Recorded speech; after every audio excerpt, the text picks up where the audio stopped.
We've been out on the Kaipara, you've seen that. Caught a feed, and that's what it's about really, catching a feed, let the rest go. Feed's enough.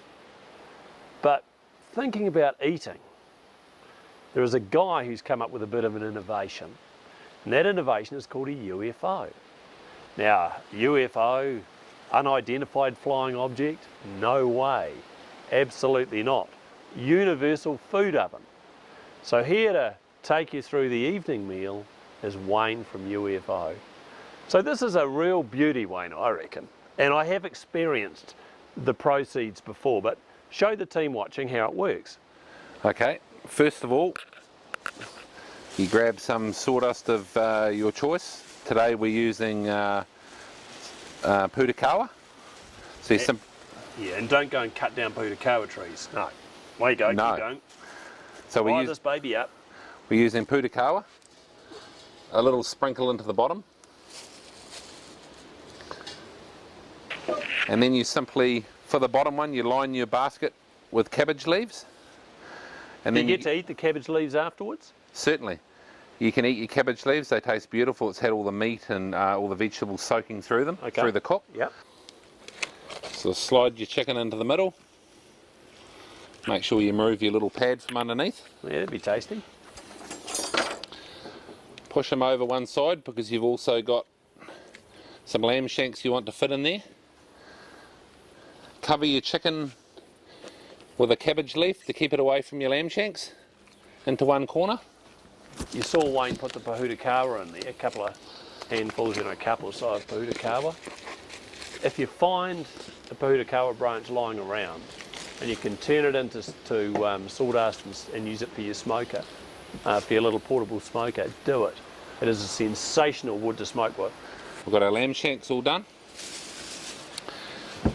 You simply grab the handles that are provided, hook them onto your basket. Oh, that's nifty. Did you design that? Yep. And simply lower it down into the system. Excellent. I went hunting with Wayne, and we'll talk a little bit about that when he finishes. I'll show you some footage of the trip that we did.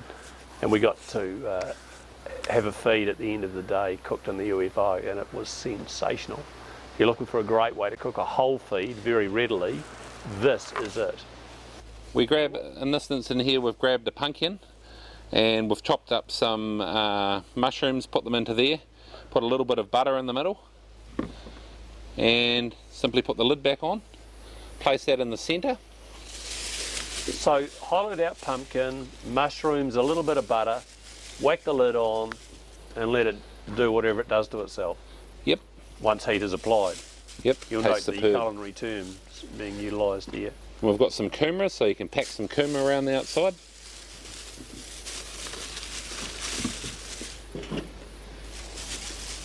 So what are the best vegetables, do you think, to use in the UFO? Well, my favourite's kumara. Kumara comes out very nice, pumpkin comes out nice, carrots, potatoes.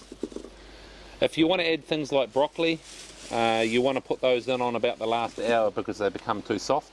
Okay, so how long is the whole cooking process? Once we get this second basket in and fire it up, how long is it going to take for our feed? 2.5 hours. Okay. So then simply lift in your veggies straight on top. Using the purpose-built little handles. And now what? Simply apply your lid. Some water? No, we're going to smoke it for the first 15 minutes. We've put sawdust in the bottom, that putakawa we put in earlier. Yeah. So we smoke it for about 15 minutes. The whole bottom plate gets up to temperature. Yeah. And then we apply about 1.5 litres of water. Okay. So we put the lid on. So simply turn your gas bottle on, turn your taps on. Does it cope with a bit of breeze? We've got a bit of breeze today. It looks as though it's well protected. Yep. Now, you've also got a hunting block, Wayne, which is fantastic. How can people get in touch with you if they want to go for a hunt?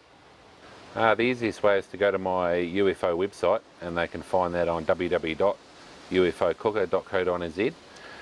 Okay, now in talking about the tucker, I said that we'd partaken of a UFO feed before, and it was when we were hunting, and that's actually a fantastic experience. It's not just about blowing animals over. The great thing was that my son James came along, and cobber of mine Dave, and they both shot deer. And it was all about the experience. We stayed overnight and did the whole thing. How much and how extensive a hunting trip do you offer?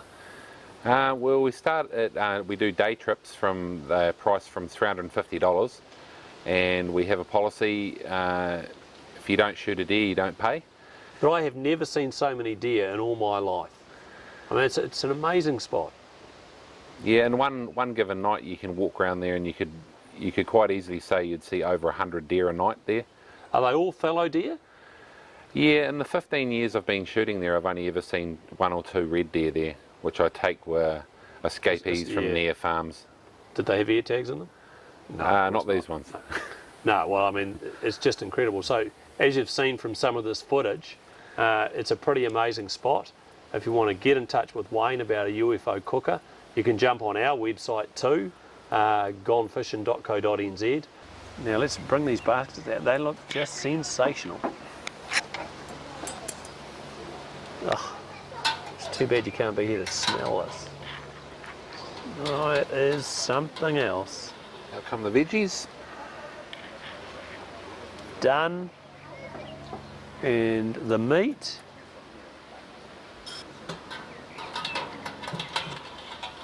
Oh, wow. We don't have smell cam, but you can imagine what this smells like. This is a convenient, easy way to cook a feed. And thanks to Wayne from UFO, remember, Google gonefishing.co.nz if you want to have a look at one of these things, and check it out. UFO cookers, fantastic. And coming up on Gone Fishin', we join SAN aspiring Captain John Bennett in Antarctica and South Georgia for a look at some of the activities and sites that accompany commercial fishing in a couple of the most amazing places in the world.